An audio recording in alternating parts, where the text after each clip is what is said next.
प्यारे बच्चों, हम शुरू करने जा रहे हैं क्लास 10th का मैथमेटिक्स और चैप्टर वाइज हम यहाँ पर करेंगे। जितने जल्दी चैप्टर्स हो जाएंगे हम दूसरी बुक की प्रैक्टिस हम कर पाएंगे। एग्जाम्पल्स बुक है या प्री बोर्ड एग्जाम जो है वो पेपर्स को हम यहाँ पर कर पाएंगे। तो क्योंकि स्कूल में समय पर सिलेबस कंप्लीट नहीं हो पाता है, तो मेरी कोशिश है कि उन बच्चों के लिए कि वो बच्चे जो अच्छा स्कोर करना चाहते हैं, ट्यूशन नहीं पढ़ सकते हैं, फीस नहीं दे सकते हैं, उन सभी बच्चों के लिए रेगुलर क्लासें यहाँ पर रहे। तो इस बात को ध्यान में रखते हुए मेरा टारगेट है कि जल्दी से जल्दी सिलेबस को कंप्लीट किया जाए और समय पर सिलेबस अगर होता है तो हमारे पास अच्छा समय होता है कि हम जो पीवाईक्यू पेपर्स हैं उनको हम लगा पाएँ, बोर्ड पेपर्स को हम यहाँ पर लगा पाएँ, तो चलेगा। ज़्यादा समय ना लगाते हुए चैप्टर नंबर 1 की तरफ हम बढ़ते हैं। तो सबसे पहले बात की जाए चैप्टर नंबर 1 की, तो चैप्टर नंबर 1 में यहाँ पर यूनिट नंबर 1 आपकी बन जाती है, यूनिट संख्या 1 है। ओके, यूनिट जो है उसका नाम है संख्या पद्धति और इसमें चैप्टर लिया गया है आपके पास चैप्टर नंबर 1 ही लिया गया है, जो कि आपका वास्तविक संख्याएँ हैं। और इस चैप्टर को अगर आप कर लेते हैं तो आपको 6 अंक यहाँ पर मिल जाएँगे। यानी पहला ही चैप्टर आप 1 यूनिट है, 1 ही यूनिट में 1 ही चैप्टर लिया गया है, 6 मार्क्स आपको यहाँ पर मिल जाते हैं। तो बढ़ते हैं चैप्टर की तरफ। चलिएगा, इससे पहले कि चैप्टर में क्या-क्या है, क्या इंपॉर्टेंट है, अंकगणित की आधारभूत प्रमेय, फंडामेंटल थ्योरम ऑफ अरिथमेटिक, ये और नंबर सेकंड है अप्रमेय संख्याओं का पुनर्भ्रमण, रिविजिटिंग इरेशनल नंबर्स। तो यहाँ से 3 अंक का एक क्वेश्चन निकलता है और 3 नंबर के जो क्वेश्चन है एक-एक नंबर के, वो इस बेस पे होते हैं कि फंडामेंटल थ्योरम ऑफ अरिथमेटिक, यहाँ आपको अभाज्य गुणनखंड बनाने आनी चाहिए, एलसीएम और एचसीएफ फाइंड आउट करना आना चाहिए। तो ये आपका रहेगा यहाँ पे। चलिएगा, सबसे पहले बात कर लेते हैं वास्तविक संख्याएं क्या है। वास्तविक संख्याएं वे सभी संख्याएं हैं जिन्हें हम संख्या रेखा पर दर्शा सकते हैं, अर्थात संख्या रेखा पर जो भी बिंदु किसी संख्या को प्रकट करता है वह संख्या वास्तविक संख्या कहलाती है। और इसमें दो प्रकार की संख्याएं शामिल हैं। सबसे पहले बात करेंगे परिमेय संख्याएं की और नंबर 2 पे है आपकी अपरिमेय संख्याएं। तो परिमेय संख्याएं प्यारे बच्चों वो रहेगी जिनको हम p बटे क्यू के रूप में लिख सकते हैं और यहाँ आप क्यू का मान 0 नहीं ले सकते हैं। तो इस प्रकार जो भी संख्याएं आप 3/7 लिख रहे हो, माइनस के 5/11 लिख रहे हो, ओके, या आपने 6/1 लिखा, तो ये एक रूप हो जाता है आपका परिमेय संख्याओं का एग्जाम्पल हो जाता है। अपरिमेय संख्याएं आपकी जो है वो क्या है, जैसे आपका वर्गमूल 2, वर्गमूल 3, वर्गमूल 5, वर्गमूल 7। तो इस प्रकार हम देखते हैं कि आपकी जो वास्तविक संख्याएं हैं वो योग है परिमेय संख्याएं और अपरिमेय संख्याएं। अगर इन दोनों संख्याओं को शामिल कर लिया जाता है तो आपकी संख्याएं जो है वास्तविक संख्याएं कहलाती है। चलिए आगे बढ़ते हैं। यहाँ पे थोड़ी बेसिक बातें आपके लिए जरूरी है, सबसे पहले जानना जरूरी है क्या है प्राकृतिक संख्याएं। जो काउंटिंग है, जो आपके टीचर ने फर्स्ट क्लास में आपको पढ़ाया था, वही आपकी जो है काउंटिंग नंबर जो है वो आपकी प्राकृतिक संख्या होती है, जो कि 1 से शुरू होती है। 1 2 3 4 आपने जरूर पढ़ा है क्लासों में, तो इनको आप जरूर याद कीजिएगा। होल नंबर की बात है तो इसी में यानी प्राकृतिक संख्या में अगर आपने जीरो को और शामिल कर लिया है तो ये आपके पास जो बन जाएगा आपका होल नंबर्स बन जाए। इंटीजर्स संख्या रेखा पर आपको पता है कि 0 1 2 3 4 एंड इसी प्रकार माइनस का 1, माइनस का 2, माइनस का 3 एंड सो ऑन। ओके, तो पूर्णांक में आप देख पा रहे हैं 0 से लेकर 1 2 3 4 और उनके नेगेटिव नंबर आपने शामिल कर लिए हैं, तो इनको हमने इंटीजर्स का नाम दिया है, पूर्णांक संख्याओं का नाम दिया है। चलिएगा, सबसे इंपॉर्टेंट है अब हमारे लिए दोनों अभाज्य संख्याएं जिनके केवल 2 गुणनखंड हो, एक हो या वही संख्या हो, तो उनको हम क्या कहते हैं, अभाज्य संख्याएं कहते हैं। जैसे कि सबसे पहले 2 है। ओके, 2 आप देखिएगा या तो 1 से भाग होगा या अपने आप से भाग होता है। 3 की बात करें तो 1 और 3, ठीक है, 4 को छोड़ दीजिएगा। 5 की बात की जाए तो 1 और 5, 7 की बात की जाए 1 और 7। ओके, तो हम कह सकते हैं सिमिलरली 11 है। ओके, 13 आपके पास आ गया, 17 आ गया, 19 आ गया, ओके, 23 आ गया, लिख लीजिएगा। तो ये वो संख्याएं हैं जो या तो 1 से भाग होती है या समय से भाग होती है, तो इनको कहा जाता है प्राइम नंबर। सबसे छोटी अभाज्य संख्या आपके पास जो है वो आपके पास 2 है। ठीक है, नेक्स्ट आपका है कंपोजिट नंबर, संयोज्य संख्याएं, या इनको हम कह सकते हैं भाज्य संख्याएं। ओके, अब आप देखिएगा यहाँ हमने 4 स्किप किया था, 4 को हम क्या लिख सकते हैं, 4 आपका 1 से भी भाग हो रहा है, 2 से भी भाग हो रहा है और 4 से भी भाग हो रहा है। इसके बाद 5 आपका प्राइम नंबर आ गया है। 6 की बात की जाए तो 6 आपका 1 से भाग हो रहा है, 2 से भाग हो रहा है, 3 से भाग हो रहा है और 6 से भी भाग हो रहा है। 7 आपका आ चुका है। 8 की बात की जाए तो 8 आपका 1 से भाग हो रहा है, 2 से भाग हो रहा है, 4 से भाग हो रहा है और 8 से भाग हो रहा है। तो हम कह सकते हैं कि भाज्य संख्याएं वो संख्याएं हैं जिनके कम से कम 3 गुणनखंड अवश्य हो। यानी सबसे छोटी भाज्य संख्या आपकी क्या है? 4 यहाँ पर है। ओके, तो इनके बारे में जानना जरूरी था, इसलिए हमने इनको यहाँ पर लिखा है।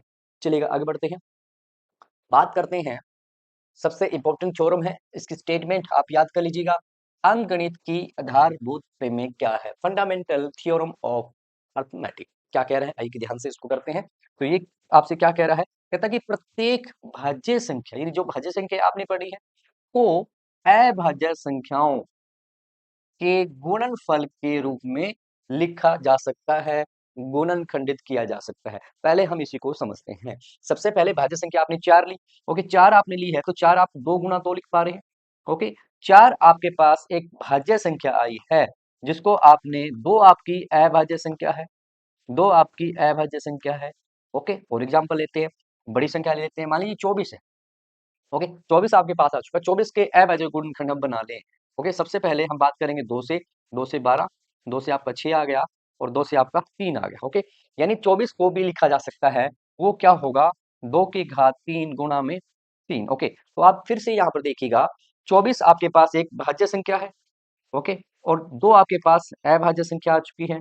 ओके, और 3 आपकी एक अभाज्य संख्या आ चुकी है। तो ये कहना है अंकगणित की आधारभूत प्रमेय का कि प्रत्येक भाज्य संख्या को अभाज्य संख्याओं के गुणनफल के रूप में व्यक्त किया जा सकता है, गुणन खंडित किया जा सकता है। तो पहली बात आपको समझ में आ गई। सेकंड पार्ट क्या कह रहा है? यह गुणनखंड अभाज्य गुणनखंडों के आने वाले क्रम के बिना अद्वितीय होता है। यानी इसको लिखने का जो तरीका है, कोई दूसरा तरीका नहीं हो सकता, ये अपने आप में अद्वितीय है। यानी यहाँ पर कहने का अभिप्राय ये है, 24 को अगर आप लिखना चाहते हो अभाज्य गुणनखंड के रूप में, या तो आप इसको ऐसे लिखोगे या आप इसको ऐसे लिखोगे। ओके, क्रम को अगर हम छोड़ दें, क्रम क्या है कि पहले 2 लिख रहे हैं बाद में 3, या पहले 3 लिखा है या बाद में 2 लिखा है, इस बात को आप छोड़ दीजिएगा। तरीका एक है, इसके अलावा और कोई तरीका नहीं हो सकता कि आप भाज्य संख्याओं को अभाज्य संख्याओं के गुणनखंड के रूप में लिख सकें। क्लियर है? यहाँ तक बड़ी इंपॉर्टेंट थ्योरम है। कई बार एग्जाम में एक अंक में डायरेक्ट आपसे पूछ लिया जाएगा, अंकगणित की आधारभूत प्रमेय लिखिए। एक अंक में ऐसा डायरेक्ट आपसे पूछा जा सकता है। ओके, इससे पहले कि आगे बढ़े, आप सब बच्चों रिक्वेस्ट, देखिए आप बच्चे आते हैं, आराम से वीडियो देखते हैं, लेकिन चैनल को सब्सक्राइब नहीं करते हैं। देखिए मेरी रिक्वेस्ट है आपसे, गुरु दीक्षिणा मैं मांग रहा हूँ कि चैनल को सब्सक्राइब करना ही करना है। ये आपकी तरफ से गुरु दीक्षिणा मैं लेना चाहता हूँ, इसमें कोई चोट नहीं है। अपने गुरु के कहना मानिएगा और चैनल को सब्सक्राइब करना है, बताना है, शेयर करना है, वो चीजें आप करते रहिएगा। तो चलिएगा आगे बढ़ते हैं, वेरी इंपॉर्टेंट क्वेश्चन है। तो चलिएगा अगले क्वेश्चन की तरफ बढ़ते हैं, बड़ा इंपॉर्टेंट है। एग्जाम्पल नंबर 1 यहाँ पर कर रहे हैं, एग्जाम की दृष्टि से बड़ा इंपॉर्टेंट है। एग्जाम्पल क्या कह रहा है कि संख्याओं फॉर एन पर विचार कीजिए। जहां एन एक प्राकृतिक संख्या है, जांच कीजिए कि क्या एन का कोई ऐसा मान है जिसके लिए 4 अंक शून्य पर समाप्त होता है। अब ये कहना क्या चाहते हैं? अब यहाँ पे आपको दिया हुआ है कि क्या ऐसा संभव है कि 4 की घात n जो है वो 0 पर समाप्त हो, और n आपने लेना है, वो प्राकृतिक संख्या आपने लेनी है। चलिए पहले सिंपल इसको समझने की कोशिश करते हैं। मेरे पास 4 की घात n, ओके, अगर मैंने 4 की घात 1 लिया तो मेरे पास 4 आ गया, 4 की घात मैंने 2 लिया तो मेरे पास 16 आ गया, 4 की घात 3 लिया तो मेरे पास 64 हो गया, 4 की घात 4 मैंने लिया, 4 से मल्टीप्लाई कर दीजिएगा, 4 चौके 16 और 24 और 25, 256 आ गया। ठीक है, और इसी प्रकार अगर 4 की घात 5 में लूं तो फिर से 4 से गुणा करेंगे, तो आप देख पा रहे हैं इसके इकाई का अंक तो 4 ही रहेगा। हम देख पा रहे हैं इकाई का अंक या तो 4 है या 6 है, 4 है या 6 है या 4 है 6। तो यहाँ पर हम देख पा रहे हैं कि 4 की घात n जो होगा, जो भी संख्या आपके पास आ रही है, उसके इकाई का अंक या तो 4 है या 6। ओके, अब ये हमें करना है, हमें अंकगणित की आधारभूत प्रमेय जो हमने पढ़ी है उसको अप्लाई करके इस क्वेश्चन को हल करना। ठीक है, तो क्या कहेंगे? अब सबसे पहले हम ये कहेंगे कि अगर, है ना, क्या कहेंगे? कहता क्या शून्य पर समाप्त होगा?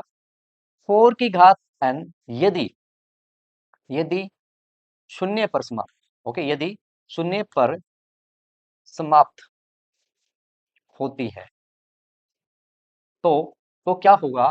तो वो संख्या 5 से भाग होनी चाहिए। ओके, 5 से भाग होनी चाहिए। ओके, अब 5 से भाग होनी चाहिए तभी तो 0 आएगा। अगर 0 है तो 5 से जरूर भाग हो रहा होगा। कहने का अभिप्राय कि 5 एक अभाज्य गुणनखंड जरूर वहां पर हमें मिलना चाहिए। ठीक है, तो हमने क्या किया, 4 की घात n को लिया, यहाँ पे 4 की घात n लिया, बराबर क्या आ गया, 4 को क्या लिखा जा सकता है, 2 इंटू 2 की घात n आ गया आपके पास, और या हम कहेंगे कि 2 की पावर 2 इंटू में n। ओके, तो यहाँ पर हम देख पा रहे हैं कि 4 की घात n जो है वो मेरा 2 की घात 2n यहाँ पर बन गया है। यानी 4 की घात जो अपने पास संख्या है, हमने उसके अभाज्य गुणनखंड बनाए हैं, तो मेरे पास 2 आ गया है। अब आपको पता है कि अंकगणित की आधारभूत प्रमेय में क्या कहती है कि किसी भी भाज्य संख्या के अभाज्य गुणनखंड बनाए जा सकते हैं, और ये अपने आप में अद्वितीय होता है। इसके अलावा और कोई तरीका, मेथड नहीं हो सकता कि इसको लिखा जा सके। अब आप देख पा रहे हैं कि इसका एक जो गुणनखंड बन रहा है वो 2 बन रहा है। ओके, अब 2 बन रहा है तो हम क्या कहेंगे कि ये 0 पर समाप्त नहीं होती है। ओके, तो हम क्या कहेंगे कि 2 के अतिरिक्त कोई और अभाज्य गुणनखंड नहीं है, इसलिए कोई ऐसी संख्या नहीं है, n का कोई ऐसा मान नहीं है जिसके लिए 4n 0 पर समाप्त हो। बोर्ड एग्जाम में इस क्वेश्चन को शामिल कर लिया गया है। एग्जाम्पल है, 2 क्वेश्चन है, एक यहाँ पर है, एक एक्सरसाइज में है। ठीक है, चलिए आगे बढ़ते हैं। एग्जाम्पल नंबर 2 है, संख्याओं 6 और 20 के अभाज्य गुणनखंड विधि से एचसीएफ और एलसीएम ज्ञात कीजिएगा। सो बड़ा ही सिंपल क्वेश्चन है, आइए इसको करते हैं। ओके, बेसिक चीजें आपको बताऊंगा, आपने 6 लिख लेना। ठीक है, 6 लिखा, सबसे पहले किससे भाग हो रहा है, 2 से, और 2 3 6 समाप्त हो गया। बात की जाए 20 की। ओके, 20 की बात की जाए, क्या ये 2 से भाग हो रहा है, यस, 10 आ गया, और फिर 2 से भाग हो रहा है तो आपके पास 5 आ चुका है। ओके, ओके, यानी कहने का अभिप्राय ये है, सिंपल भाषा में 6 को हम लिख सकते हैं 2 की घात 2 गुना में 3, और आपका 20 जो है वो लिखा जा सकता है 2 की घात 2 गुना में 5। इस प्रकार आप यहाँ इसको लिख सकते हैं। चलिएगा, सबसे पहले बात करेंगे एचसीएफ की, हाईएस्ट कॉमन फैक्टर की बात करेंगे। तो इसमें आपने क्या देखना है, इसमें देखना है कि दोनों में कॉमन फैक्टर क्या है, जो कॉमन है वही आपका एचसीएफ होगा। तो आप देख पा रहे हैं 2 की घात 1, 2 की घात 2, तो दोनों में जो साझा है वो क्या बनेगा, 2 की घात 1 बनेगा। 3 और 5 में कुछ कॉमन नहीं है, तो यहाँ पे मेरा एचसीएफ जो है वो 2 आ चुका है। ओके, एचसीएफ क्या है, ये एक ऐसी संख्या है जो दी गई संख्या यानी 6 को और 20 को पूरा पूरा भाग करेगी। ओके, ये कॉन्सेप्ट भी आपको पता होना चाहिए। नंबर सेकंड है एलसीएम। ओके, एलसीएम में क्या करना है, आपने आपने दोनों के जो गुणनखंड है उनको आपने यहाँ पर लेना है, और अधिकतम घात को यहाँ पर लिखना होता है, सभी को शामिल करना है। सबसे पहले देखिएगा 2 की घात 1 और 2 की घात 2 है, तो यहाँ पर हम लेंगे 2 की घात 2 को। अब सभी गुणनखंडों को आपने यहाँ पर शामिल कर लेना है, तो ये मेरे पास आंसर क्या बनेगा, 4 इंटू 3 इंटू में 5। ओके, तो यहाँ से हम कह सकते हैं कि मेरा जो एलसीएम जो आया है वो क्या आ गया है, 4 की 12 5 7। ओके, तो 60 मेरा आंसर यहाँ पर आ चुका है। एचसीएफ मेरा 2 आया है। अब इनके बीच का रिलेशन हम यहाँ पर देख लेते हैं। चलिएगा, क्या हो अगर दोनों संख्याओं की गुणा यहाँ पर की जाए, आपने दो संख्याएं 6 और 20 की गुणा अगर आपने की है तो आपको आंसर 120 यहाँ पर मिल गया है। और 2 और 60, 2 और 60 की जो गुणा की तो आपको 120 यहाँ पर मिल गया है। क्लियर है? अब यहाँ पर कहने का अभिप्राय ये है कि अगर दो संख्याएं ए और बी हो, उनकी गुणा जो होगी वो किसके बराबर होगी, वो उनके एचसीएफ और एलसीएम के गुणा के बराबर होती है। और यहीं से एक फार्मूला निकल कर आएगा, अगर आपने एचसीएफ फाइंड आउट करना है तो हम क्या करेंगे, ए क्रॉस बी यानी दोनों की गुणा को अगर हम एलसीएम से भाग करेंगे तो मेरे को एचसीएफ मिल जाएगा। इसी प्रकार आपका जो एलसीएम है वो क्या होगा, दोनों की गुणा को आपने एचसीएफ से भाग कर देना है। तो इस प्रकार ये दो इंपॉर्टेंट रिजल्ट है जिनका एग्जाम में उपयोग किया जाता है, इसके आधार पर क्वेश्चन भी पूछे जा सकते हैं। तो चलेगा, अगला एग्जाम्पल यहाँ पर हम करते हैं। फिर से आपसे पूछा गया है, कहता कि अभाज्य गुणनखंड विधि द्वारा, अभाज्य गुणनखंड विधि द्वारा 96 और 404 का एचसीएफ ज्ञात कीजिए और फिर उनका एलसीएम ज्ञात कीजिएगा। तो सबसे पहले हम क्या करेंगे, 96 के अभाज्य गुणनखंड यहाँ पर बना लेते हैं। तो 96 के अभाज्य गुणनखंड बना लें, 2 से भाग किया तो आपके पास 48 आ जाएगा, 2 से भाग किया तो 24 आ जाएगा, 2 से भाग किया तो आपके पास 12, 2 से भाग किया तो 6, और 2 से भाग किया तो आपके पास 3 आ जाएगा। इसी प्रकार आपके पास 404 है, 404 के अभाज्य गुणनखंड बनाते हैं, 2 से भाग किया तो आपके पास 202 आ जाएगा, और 2 से ही भाग किया तो आपके पास 101 आ जाएगा। 101 अपने आप में अभाज्य संख्या है। ठीक है, अब लिखा जा सकता है आपके पास वो क्या है, हम कह सकते हैं कि जो आपका 96 है उसको हम लिख सकते हैं 2 की घात कितनी है? 1, 2, 3, 4, 5। 2 की घात 5 गुना में 3, ये आपका 96 हो गया। फिर बात की जाए 404 की, तो इसको हम लिख सकते हैं 2 की घात 2 गुना में 101। ओके, तो सबसे पहले हमें काम करना है, अविभाज्य गुणनखंड बना देने हैं। अब यहाँ पर एचसीएफ आपको पता है, एचसीएफ क्या होगा, हम देखेंगे कॉमन फैक्टर क्या है। ओके, सो यहाँ पर देखिए सबसे पहले 2 की घात 5, 2 की घात 2, तो दोनों में जो कॉमन आएगा, दोनों के पास है वो 2 की घात 2, बाकी कुछ कॉमन नहीं, तो मेरे पास 4 मेरे पास एचसीएफ यहाँ पर आ चुका है। अब इसी की मदद से आपने एलसीएम ज्ञात करना। ओके, तो आपको पता है कि मेरा जो एलसीएम होगा वो हमने पढ़ा था, दोनों संख्याओं की गुणा और उसको भाग कर देना है एचसीएफ से, चलेगा। तो अब यहाँ पे 96 गुणा में 404, उसको भाग कर देते हैं 4 से, तो 4 कैंसिल करेंगे तो 24 आ जाएगा, और इन दोनों की अगर हम गुणा करेंगे तो हमारे पास आंसर आ जाएगा 9696। ओके, तो ये मेरे पास एच सी एफ यहाँ पर बन जाएगा। ओके, सो ये एलसीएम आपका बन जाएगा।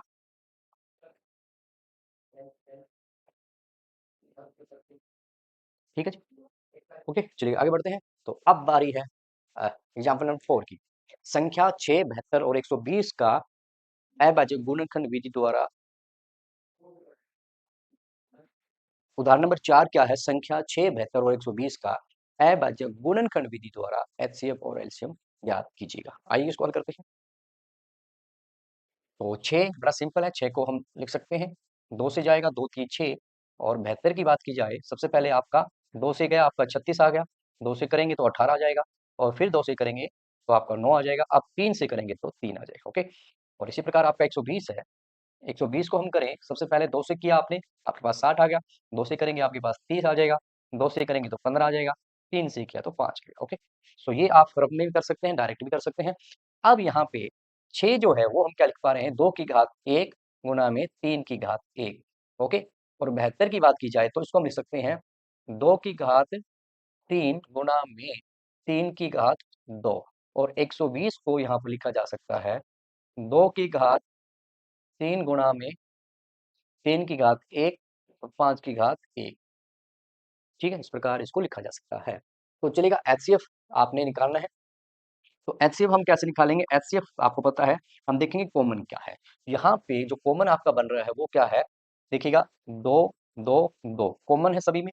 अब सभी में कॉमन है, घात न्यूनतम 1 बन रही है, तो 2 आ जाएगा। ओके, गुना में 3 3 3, न्यूनतम घात 1 है तो 1 आ जाएगा, और बाकी कुछ कॉमन नहीं है, तो ये मेरे पास क्या आ गया, 1 नहीं लगाने की जरूरत है, 1 तो लगाना ही नहीं हमने। ठीक है, तो ये मेरे पास 6 यहाँ पर एचसीएफ बन जाएगा। ठीक है, और अब बात की जाए एलसीएम की, तो अब फार्मूला आप लगा दीजिएगा तीनों को। ठीक है, सो एलसीएम में हम क्या लेते हैं, एलसीएम में हम यहाँ पर देखते हैं सभी फैक्टर को यहाँ पर शामिल किया जाएगा। ओके, सो 2 की यहाँ अधिकतम घात हम लेते हैं। ओके, इसमें अधिकतम घात रहेगी 2 की घात 3। ओके, 3 में अधिकतम घात 2 है, और कुछ कॉमन है, आपका 5 आ गया। ओके, तो ये मेरे पास जो आंसर बनेगा वो क्या आ जाएगा, 360 यहाँ पर बन जाता है। ठीक है जी, तो ये आपके एग्जाम्पल यहाँ पर कंप्लीट होते हैं। चलिए, अब बारी है, तो जिन्होंने एग्जाम्पल्स किए हैं, कॉन्सेप्ट को समझा है, उनके लिए एक्सरसाइज बड़ी आसान यहाँ पर रहने वाली है। एक एक क्वेश्चन को हम लगाएंगे। तो सबसे पहले है, निम्नलिखित संख्याओं को अभाज्य गुणनखंडों के गुणनफल के रूप में व्यक्त कीजिएगा। तो चलेगा, शुरू करते हैं। सबसे पहले संख्याएं दे रखी हैं, उनको आपने अभाज्य गुणनखंड बनाने हैं, यानी प्राइम फैक्टर के रूप में आपने लिखना है। एक एक क्वेश्चन को हम लेंगे, चलेगा। 140 हम ले लेते हैं, 140 है। ओके, तो सबसे पहले आपको पता है कि ये 2 से भाग होगा, तो हम लिख देंगे यहाँ पर 120 आपके पास आ गया, फिर से 2 पर जाएगा तो आपके पास 60 आ जाएगा, और फिर से 2 से जाएगा तो आपके पास 30 आ गया, 2 से भाग करेंगे तो 15 आ जाएगा, और अब ये मेरा 3 से जाएगा तो मेरे पास 5 यहाँ पर आ जाएगा। ठीक है, कहने का अभिप्राय है कि 140 को क्या लिखा जा सकता है, 140 को लिखा जा सकता है 2 की घात, जो कि आपकी बनने वाली 1 2 3 4, 2 की घात 4 गुणा में 3 की घात 1 और गुणा में 5। ओके, तो ये आपका आपके पास हो जाएगा अभाज्य गुणनखंड। ठीक है, क्लियर। अब यहाँ पे अंकगणित की जो इंपॉर्टेंट थ्योरम है वो हमने पढ़ी थी, वो आपकी क्या थी प्यारे बच्चों, अंकगणित की। ओके, आपने पिछली क्लास में पढ़ा था अंकगणित की आधारभूत आधारभूत प्रमेय। जो आपने पढ़ी थी वो आपकी क्या थी प्यारे बच्चों? वो यही तो थी कि प्रत्येक भाज्य संख्या को अभाज्य संख्याओं के गुणनफल के रूप में लिखा जा सकता है। यानी अगर ये आपको देकर इसका कारण पूछ लिया जाए, क्या कारण है, तो इसको हम कारण के रूप में लिखते हैं अंकगणित की आधारभूत प्रमेय। तो जिन बच्चों ने पिछली क्लास 10 नहीं की है, वो उस वीडियो को जरूर देख लीजिएगा। तो सिमिलरली आपने क्वेश्चन करने हो जाएंगे, कोई बड़ी बात नहीं है। चलिएगा अगले क्वेश्चन की तरफ बढ़ते हैं। पूर्णांकों के निम्नलिखित युग्मों के एचसीएफ और एलसीएम ज्ञात कीजिए तथा इसकी जांच कीजिए कि दो संख्याओं का गुणनफल जो है उनके एचसीएफ और एलसीएम के गुणनफल के बराबर। आइए इसको हल करते हैं। यहाँ पे एक इनमें से एक क्वेश्चन हम करेंगे, ठीक है। चलिए इस क्वेश्चन को हम लगाते हैं। 510 आपका 510 है, इसके अभाज्य गुणनफल हम बना लेते हैं। क्या 2 से भाग जा रहा है? चेक करते हैं। 2 पे 2 दूनी 4, 2 पांजे 10 हो गया। तो 2 दूनी 4, 2 पांजे 10, ओके। तो 255 यहाँ पर बन जाएगा। अब 2 से भाग नीचे आएगा, 3 पर जाने के लिए चेक करें। 2 और 5 7 और 5 12, इनके अंकों का योग 12 है जो कि 3 से भाग हो रहा है, तो संख्या भी 3 से भाग हो जाएगी। 3 से 3 7 21 और 3 8 24 अगर हम करें, 3 5 15 हो जाएगा। ओके, सो अब ये मेरा 5 पे जा रहा है, 5 पे गएगा तो 17, 17 5 85 हो गया, ठीक है। 2 3 5 17 ये हो गया। अब इसी प्रकार हम 92 के लिए कर लेते हैं। आपका 92 है, 2 से भाग जाएगा, 2 चौके 8, 2 छक्के 12 हो गया।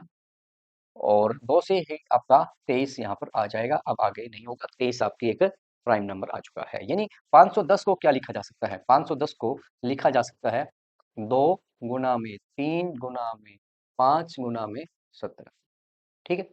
और आपका 92, 92 आपका हो जाएगा 2 की घात 2 गुना में 23, ठीक है। अब यहाँ पे एचसीएफ निकालना हमने सीख लिया था। ओके, यहाँ पर एचसीएफ हम निकाले जा रहे हैं। उसमें हमने देखना है कि जो दोनों में साझा है और उसकी न्यूनतम घात जहां पर बनती है वो आपका एचसीएफ बन जाएगा। तो हम देखेंगे कि कॉमन 2 है, 2 कॉमन है, न्यूनतम घात 1 है, तो न्यूनतम घात को हमें लेना है। क्या कुछ और कॉमन है? आपके पास 3 है और यहाँ पे नहीं है, तो ये मेरे पास सिर्फ 2 ही यहाँ पर इसका एचसीएफ यहाँ पर आपका बनेगा कि 2 एक ऐसा नंबर बना है जो दोनों को भाग देता है। इसी प्रकार एलसीएम में हमने क्या देखना, सभी को लेना है और अधिकतम घात यहाँ पर शामिल हो जाएगी जो साझा हो। 2 की घात 1 है, 2 की घात 2 है, तो 2 की घात 2 जो अधिकतम घात है उसको हम लेंगे, गुना में 3 आ जाएगा, गुना में 5, गुना में 17 और गुना में 23, सबको यहाँ पर हम गुणा कर देंगे और गुणा करने के बाद जो आंसर आपका आएगा वो हम यहाँ पर लिख देंगे, जो कि आपका 23,460 बन जाएगा। ठीक है, इस प्रकार आप बाकी क्वेश्चन को ट्राई कीजिएगा। कोई डाउट हो तो कमेंट करके जरूर बताइएगा अगर आपका कोई क्वेश्चन रह जाता है। चलिएगा अगले क्वेश्चन की तरफ बढ़ते हैं। क्वेश्चन में पूछा गया है अभाज्य गुणनखंड विधि द्वारा निम्नलिखित पूर्णांकों के एचसीएफ और एलसीएम ज्ञात कीजिएगा। चलिएगा पहला क्वेश्चन यहाँ पर करते हैं। यहाँ सबसे पहले हम फर्स्ट क्वेश्चन को ही कर रहे हैं। 12 जो है, 12 को डायरेक्ट लिखा जा सकता है 4 तिये 12, यानी 2 की घात 3, सॉरी नहीं 2 की घात 2 के रूप में हम लिख देंगे, 2 की घात 2 गुना में 3। ओके, 15 आपका क्या है? 15 आपका आ जाएगा 3 गुना में 5, और आपका जो 21 है उसको हम लिख सकते हैं 3 गुना में 7। ओके, ठीक है। अब यहाँ पे बात की जाए क्या कॉमन है। सबसे पहले एचसीएफ फाइंड आउट हम यहाँ पर कर लेते हैं। एचसीएफ अगर हमने निकालना तो हमारे पास क्या आएगा? कॉमन क्या है? 3 3 3, घात 1 1 सबके पास है, तो 3 की घात 1 हो गया, बाकी कुछ कॉमन नहीं है, तो आंसर यही मेरा आंसर यहाँ पर बन जाएगा। बात की जाए एलसीएम की, एलसीएम में अधिकतम घात लेंगे और सभी को शामिल करना है। ओके, 2 की घात 2 आ गया आपके पास, 3 आ गया आपके पास 5 आ जाएगा और आपके पास 7 आ गया। इन सभी की जो गुणा है वो आपने यहाँ पे कर देनी है, तो आपके पास आंसर यहाँ पर आ जाएगा, जो कि आपका 420 यहाँ पर बन जाता है। ठीक है, तो चलिए अगले क्वेश्चन की तरफ बढ़ते हैं। क्वेश्चन नंबर 4 है, एचसीएफ आपको दिया गया है 306 और 657 का 9 दिया गया, एलसीएम ज्ञात करना है। तो यहाँ पे डायरेक्ट फार्मूला हम लगाएंगे। हमारे पास फार्मूला जो है वो क्या है, हमें ज्ञात क्या करना है? एलसीएम फाइंड आउट करना है, जबकि एचसीएफ 9 दिया हुआ है।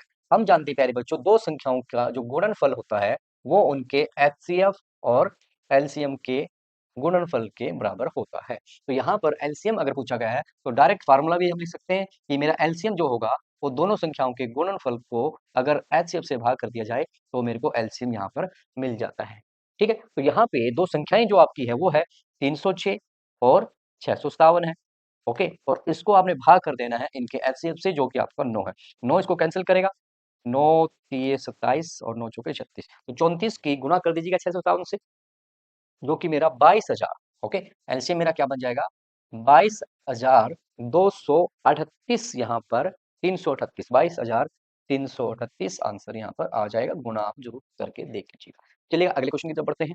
सब बच्चे आते हैं, वीडियो को देखते हैं, लेकिन लेकिन लाइक करना, सब्सक्राइब करने में क्यों कंजूसी दिखाते हैं। सो मेरी रिक्वेस्ट है, आप टीचर साथियों से, बच्चों से प्लीज शेयर कीजिएगा, और सब्सक्राइब करना तो बिल्कुल बनता है। तो चलिए क्वेश्चन 5 की तरफ बढ़ते हैं। इंपॉर्टेंट क्वेश्चन फॉर एग्जाम है, क्यों है, क्योंकि इन क्वेश्चनों को शामिल कर लिया गया है, एग्जाम की दृष्टि से बड़ा इंपॉर्टेंट क्वेश्चन है।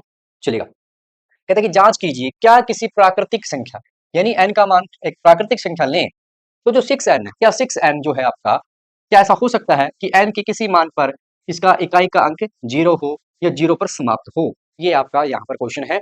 यानी यहाँ पर अगर आपने 6 की पावर 1 ले, 2 ले, 3 ले, 4 ले, तो क्या ऐसा संभव है कि यहाँ 0 आए, बताइएगा आप।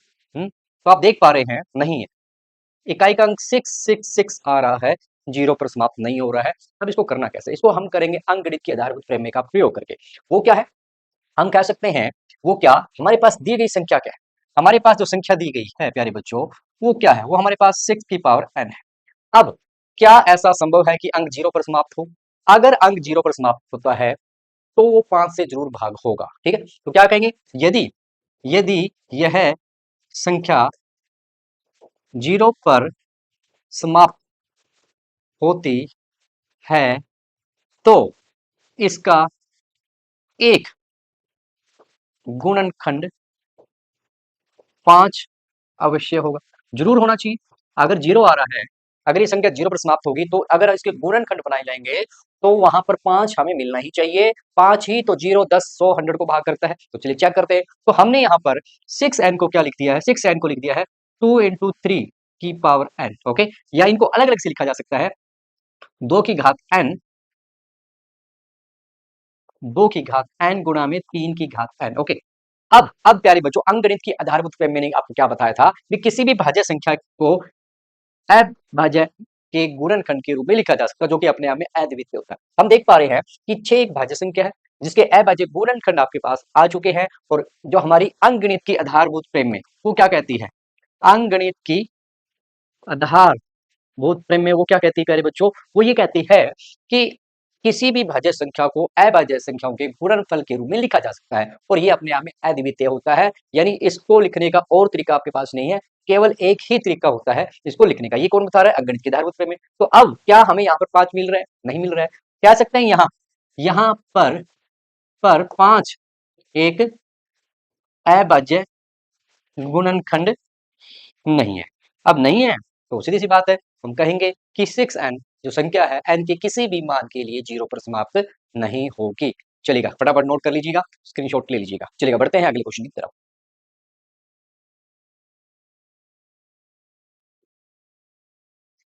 यस, क्वेश्चन नंबर 6 है, बड़ा इंपॉर्टेंट क्वेश्चन, एग्जाम की दृष्टि से भी इंपॉर्टेंट है, और क्योंकि नए नए क्वेश्चनों पर बोर्ड जो हमारा प्रैक्टिस कर रहा है, ठीक है, तो इसलिए जरूरी होता है हर क्वेश्चन को हल करना। क्या, दो पार्ट है, दोनों अलग अलग क्वेश्चन है। चलिएगा, हम एक पार्ट कर लेते हैं, एक आपने करना है। क्या क्या जो ये संख्या है, भाज्य संख्या है या नहीं है, तो क्यों है। अब भाज्य संख्या क्या होती है, भाज्य संख्या वो होगी जिसके दो गुणनखंड आप बना पाए। ठीक है, तो यहाँ पे आप देखिएगा, दी गई संख्या आपके पास 7 गुना में 11 गुना में 13 जमा में 13, ये आपको दिया हुआ है।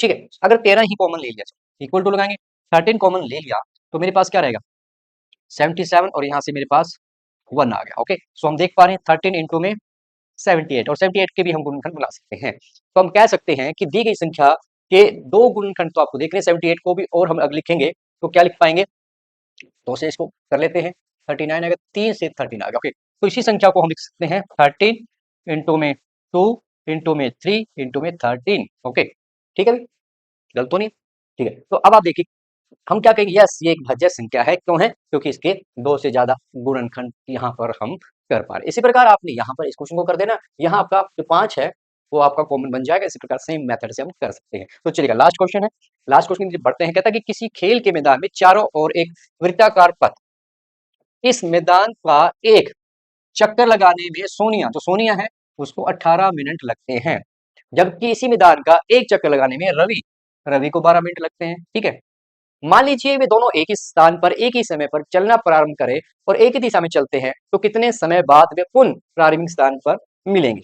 कहने का मतलब ये है कि ये आपका एक मैदान आ गया वृत्ताकार, और यहां से अगर दोनों शुरू करते हैं, ओके, ये जो चक्कर लगा रहा है, ठीक है, सोनिया ने पूरा राउंड लगा दिया तो उसने 18 मिनट लगाए, जबकि रवि है, रवि इसी को 12 मिनट में करा। जब रवि की 12 मिनट होगी तो उसने एक राउंड कंप्लीट कर दिया होगा, जबकि सोनिया ने 18 मिनट लगे तो पीछे रह जाएगी, है ना, उससे थोड़ी पीछे रह जाएगी क्योंकि वो ज्यादा समय लगा रही है। तो कब ये संभव होगा कि दोनों फिर से एक साथ इकट्ठे होंगे, कितने राउंड्स के बाद? तो ये हमने यहाँ पर चेक करना है, कितने मिनट के बाद। ठीक है, तो हमें एक ऐसा नंबर चाहिए जो दोनों में कॉमन हो। तो दी गई संख्याएं आपके पास 18 और 12। हम यहाँ पर क्या करेंगे, 18 को क्या लिखा जा सकता है, 2 3 6 18, और 12 को क्या लिखा जा सकता है, 2 गुणा 2 गुणा 3, यानी इसको हम लिख सकते हैं 2 गुणा 3 की घात 2, और इसको लिखा जा सकता है 2 की घात 2 गुणा में 3। ओके, सो 18 और 12 दोनों में एक नंबर जो बनेगा, तो दोनों में आए वो आपका एलसीएम बनेगा। ठीक है, सो एलसीएम आपको पता है, दो दो अधिकतम घात 2 है तो 2 लेंगे, 3 की घात 1, 3 की घात 2 अधिकतम घात 2 है तो 2 लेंगे। तो ये मेरे पास 4 और 9 36, यानी 36 मिनट के बाद फिर से वो यहाँ पर मिल जाएंगे। आप सभी बच्चों का एक बार फिर से स्वागत है। एक्सरसाइज 1.2 के एग्जाम्पल एंड कॉन्सेप्ट यहाँ पर करने जा रहे हैं, और जैसा आप सब बच्चों को पता है कि हमने शुरू कर दिया है 1 अप्रैल से चैप्टर नंबर 1, जिसकी 1.1 एक्सरसाइज के कॉन्सेप्ट एग्जाम्पल्स को हम पिछली 2 वीडियो में कर चुके हैं। जिन बच्चों ने वो 2 वीडियो नहीं देखी है, आप जरूर देखिएगा, बड़ी छोटी छोटी वीडियोस हैं।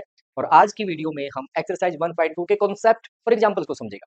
अगर आप आउट ऑफ आउट मार्क्स लेना चाहते हैं प्यारे बच्चों, तो आपको एग्जाम्पल्स को भी उतनी ही इंपॉर्टेंस देनी है जितनी कि आप एक्सरसाइज को देते हैं। अगर आप एग्जाम्पल्स नहीं करते हो तो कहीं ना कहीं कॉन्सेप्ट आपका जो है क्लियर नहीं होता है। इसलिए मैं आप बच्चों को कहूंगा कि एग्जाम्पल्स को अपने एक्सरसाइज में लेकर आए, अपना पैटर्न बनाए, एग्जाम्पल्स को लगाने हैं, एग्जाम्पल्स लगाने के बाद एक्सरसाइज पे काम करना है। और मैं फिर से दिल से आपसे विनती कर रहा हूँ कि प्लीज चैनल को सब्सक्राइब कीजिएगा, सपोर्ट कीजिएगा, क्योंकि अगर आप सपोर्ट करते हैं, चैनल को सब्सक्राइब करते हैं, तो मुझे लगेगा कि हाँ मैं कुछ अच्छा काम कर रहा हूँ। अगर आप नहीं करेंगे तो मुझे लगेगा ये बेकार का काम है, मैथमेटिक्स कोई काम का नहीं है। लेकिन काम का है, आप करें ना करें, लेकिन फिर भी गुरुदक्षिणा मैं आपसे मांग रहा हूँ, चैनल को सब्सक्राइब करना ही करना है। ठीक है, तो चलेगा, आज हम 1.2 के कॉन्सेप्ट एग्जाम्पल्स पे काम करेंगे, और आपका होमवर्क रहेगा एक्सरसाइज 1.2, उसको लगाइएगा। नहीं आए तो फिर वीडियो के रूप में तो आपको सोल्यूशन मिल ही जाएगा। बेटर है कि प्रैक्टिस आप करें। तो चलेगा, समय न लगाते हुए बढ़ते हैं कॉन्सेप्ट की तरफ, और पहला कॉन्सेप्ट आपके लिए है ये।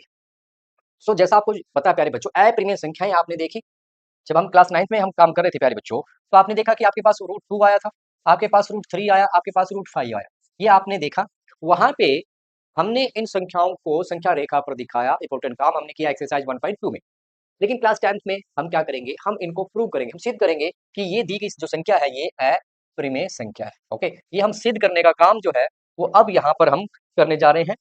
ओके, सो जितने भी देखिए 2 3 5 जितने भी अभाज्य संख्या है आप लिख लीजिएगा, 2 3 5 7 11 13 17 19। ओके, अगर इनके ऊपर लगा दिया जाए, करनी लगा दी जाए, तो ये हमारे पास एक अप्रिमेय संख्या यहाँ पर बन जाती है। अब अप्रिमेय संख्याएं तो बन गई है, लेकिन इनको सिद्ध करने का काम क्लास 10th में किया जा रहा है।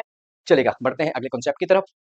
जी हाँ, सो प्रमेय 1.2 क्या कह रही है कि मान लीजिए P एक अभाज्य संख्या है, यदि P एक को विभाजित करती है तो P a को भी विभाजित करेगी, जहां P एक धनात्मक पूर्णांक। क्या कहना चाहता है, P आपने एक अभाज्य संख्या लेनी है, तो इसका मतलब ये 2 हो सकती है, ये 3 हो सकती है, ये 5 7 11, ये कोई भी एक अभाज्य संख्या है। अगर अगर क्या हुआ, इस दो ने a स्क्वायर को विभाजित किया है। सपोज कीजिएगा अगर 2 ने किसको भाग किया है, अगर 2 ने 4 के वर्ग को भाग किया है, तो ये मेरा 2 जो होगा वो 4 को भी भाग करेगा। बस में आइए, एक एग्जांपल और लेते हैं। 3 मेरी क्या है, 3 मेरी एक अभाज्य संख्या है, और 3 आपको पता है प्यारे बच्चों, 3 मेरा 9 के स्क्वायर को भाग कर रहा है। यस और नो, 3 मेरा 9 के वर्ग को भाग कर रहा है, तो 3 मेरा 9 को भी भाग करेगा। ये बात आप बच्चों को समझ में आई है तो बताएं मुझे। बड़ा सिंपल सा कॉन्सेप्ट है, डायरेक्ट आपने इसको अप्लाई करना है।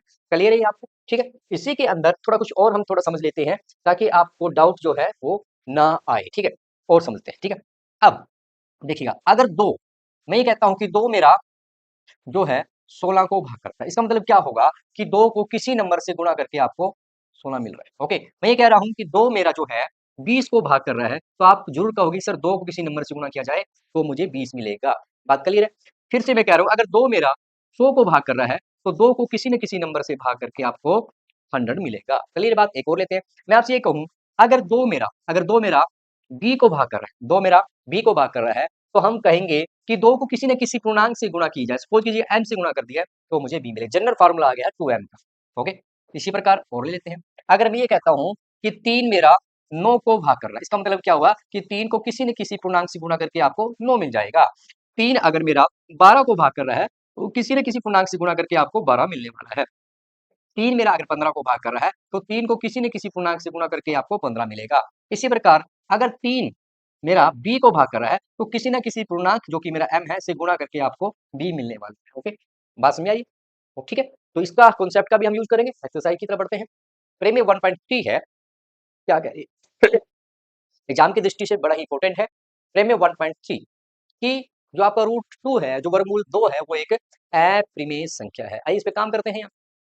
अब देखिएगा, अप्रिमेय संख्या है, इस क्वेश्चन को किया क्या जाता है, किस कॉन्सेप्ट के द्वारा किया जाता है, इसका आधार क्या होता है, उसे हम कहते हैं क्या है, उसे कहते हैं प्रूफ बाय। इसका जो सोल्यूशन बनेगा, ओके, सबसे पहली बात आपने इंग्लिश में लिखनी है, proof. Okay, proof by contradiction. Okay, इसको करने का हमारा जो तरीका है वो क्या रहेगा, प्रूफ बाय कॉन्ट्रिडिक्स। ठीक है, कॉन्ट्रिडिक्शन या कॉन्ट्रिडिक्स हम कह सकते हैं। अब यहाँ पे हम क्या कहेंगे, हम कहेंगे कि वर्गमूल 2 एक प्रीमेय संख्या, यानी हमने इसका कॉन्ट्रिडिक्स लिख लिया। इसी आधार पर इसको हम करने जा रहे हैं। हम क्या कहेंगे, हम कहेंगे माना माना वर्गमूल 2 एक परिमेय संख्या है। ओके, अब आपने ये कह दिया कि वर्गमूल 2 एक परिमेय संख्या है, जबकि है अपरिमेय।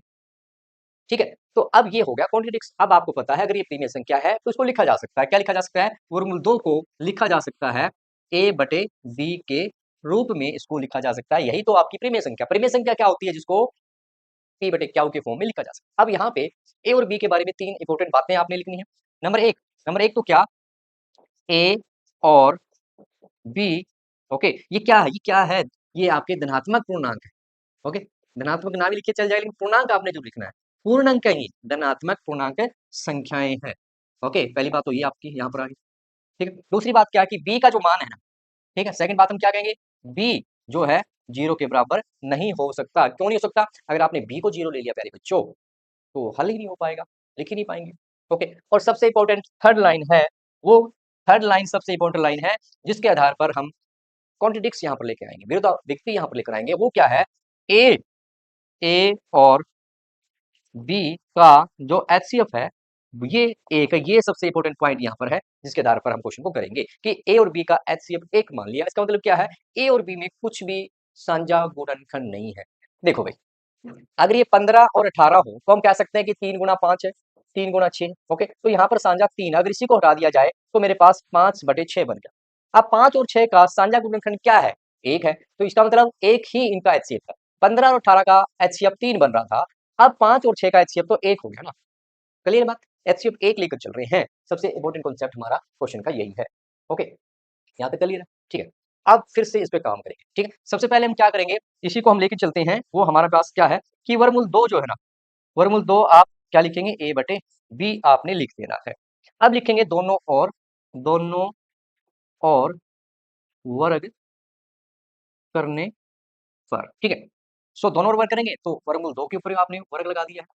ओके, और आपने a पर भी वर्ग लगा दिया, b पर भी वर्ग आपने लगा दिया। हल किया तो मेरे पास क्या आएगा, हल करने पर मेरे पास 2 आ जाएगा, और 2 मेरा क्या आ जाएगा, ए स्क्वायर बाय बी स्क्वायर। एक समीकरण बन गया, ये हमारे काम आने वाला है, इसलिए मैंने इसको एक का नाम यहाँ पर दे दिया है। ओके, सो 2 मेरा आ चुका है, ए स्क्वायर बाय बी, और यहाँ पे आपने 2 को बुलाना है, यानी बी स्क्वायर के लिए हल कर देना है, तो मेरे पास आ जाएगा ए स्क्वायर बाय 2। ओके, अब देखिएगा, ए और बी जो है पूर्णांक संख्याएं हैं, पूर्णांक है। अब 2 इसको भाग कर रहा है, तो आपको बी एक पूर्णांक मिल रहा है। और हमने प्रमेय अभी जो लास्ट में की, प्रमेय 1.2 से, प्रमेय 1.2 आपको क्या बता रही थी, प्रमेय 1.2 से हम क्या कहेंगे, प्रमेय 1.2 से हमें क्या पता चला था कि 2 अगर ए स्क्वायर को भाग कर रहा है, तो 2 मेरा ए को भी भाग करेगा। तो प्रमेय 1.2 का प्रयोग करके हम क्या कहेंगे कि 2 क्या करेगा, ए को विभाजित करता है। ये बात क्लियर होगी। अब 2 मेरा ए को विभाजित करता है, तो इसका मतलब क्या हुआ कि 2 के पहाड़े में ए आ रहा, हमने किया था अभी कि 2 अगर ए को भाग कर रहा है, तो इसका मतलब 2 के पहाड़े में ए आता है। अब ए आता है तो कोई ना कोई ऐसा नंबर सी हम ले लेते हैं जिससे गुणा करने पर आपको ए मिला। क्लियर है, 2 के भाग में ए आ रहा है, 2 ए को भाग कर रहा है, तो जरूर किसी पूर्णांक से गुणा कर आपको ए मिला होगा। ठीक है, यहाँ यहाँ सी भी आपने क्या लिखना, यहाँ सी एक पूर्णांक संख्या, ये आपने यहाँ पर लिख देना है। क्लियर यहाँ तक? ठीक है। अब आगे देखिएगा, इस ए का मान यहाँ पर आपने पुट कर देना। क्या कहेंगे, ए का मान, ए का मान इक्वेशन 1 में रखने पर, ए में रखा तो क्या हुआ, दो मेरे पास इक्वल टू है, बराबर आ गया ए का मान क्या ले आए हम, 2c लिख रहे हैं, 2c बाय इसका स्क्वायर हो गया, बाय बी स्क्वायर पहले से ही है। ओके, ठीक है, क्लियर। यहाँ हल करने पर हमें क्या प्राप्त हुआ है, दो मेरा आ गया 4c square by B square हो गया। ठीक है, ओके। अब दो कैंसिल कर दीजिएगा, यहाँ पर सी स्क्वायर के लिए आपने इसको हल कर लेना है। किसके लिए हल करना है मेरे भाई, यहाँ पे आपने हल करना है, वो क्या होगा, सी स्क्वायर के लिए आपने इसको हल करना है। ठीक है, याद रखिए सी के लिए हल करना है, तो क्रॉस मल्टीप्लाई कर दीजिएगा, एक बार आसान हो जाएगा। दो बी स्क्वायर मेरे पास 4c स्क्वायर आ गया, दो चार को कैंसिल करेगा तो मेरे पास बी वर्ग आ गया है 2c स्क्वायर के लिए। यहाँ आपने बी के लिए हल किया था, यहाँ पे सी के लिए हल करना है, तो सी स्क्वायर का मान क्या आ जाएगा, बी स्क्वायर बाय 2। ठीक है, अब आपको पता है कि सी भी पूर्णांक है, बी भी पूर्णांक है, और दो एक अभाज्य संख्या है। फिर से प्रेम में 1.2 क्या कह रही है आपको, प्रेम में 1.2 से हम क्या कहेंगे, ठीक है, प्रेम में 1.2 से हम क्या कहेंगे कि दो मेरा है ना, दो मेरा क्या है, भाज्य संख्या है, तो क्या कहेंगे कि दो बी को विभाजित करता है। ठीक है, अब आपने क्या देखा प्यारे बच्चों, आपने देखा, आप यहाँ पर इंपॉर्टेंट लेकर आए, वो आप क्या लेकर आए थे प्यारे बच्चों, आप लेकर आए कि दो मेरा ए को विभाजित करता है, ये कहानी आप लेकर आए, और आप लेकर आ रहे हैं कि दो मेरा बी को विभाजित करता है, यानी दो ए और बी दोनों का साझा गुणनखंड बन रहा है। ठीक है, साझा गुणनखंड बनने का मतलब क्या हो गया, हम ये बात लिख सकते हैं बड़े आराम से, क्या कि दो ए और बी दोनों को विभाजित विभाजित करता है। ओके, अब दो मेरा ए और बी दोनों को भाग कर रहा है, इसका मतलब क्या हो गया, इसका मतलब ये हो गया कि ए और बी का एचसीएफ दो हो गया। देखो, दो हो गया, ठीक है ना। हम यहाँ लेकर आए थे प्यारे बच्चों, हमने क्या कॉन्सेप्ट लेकर चले थे, उसको एक बार आप देखिएगा। हम लेकर चले थे पॉइंट नंबर 3 पर, अगर आप ध्यान दें तो आपको क्या पता चलेगा। पॉइंट नंबर 3 हमारा क्या था, सबसे इंपॉर्टेंट पॉइंट यही था, मैंने आपको बताया था, ए और बी का एचसीएफ एक है, ए और बी का एचसीएफ एक है, और हम यहाँ पर लेकर आ चुके हैं कि ए और बी का एचसीएफ दो है। ऐसा क्यों हुआ, ठीक है। अब पहले हम कहेंगे यह हमारे बिंदु नंबर 3 का विरोधाभास है, ठीक है ना।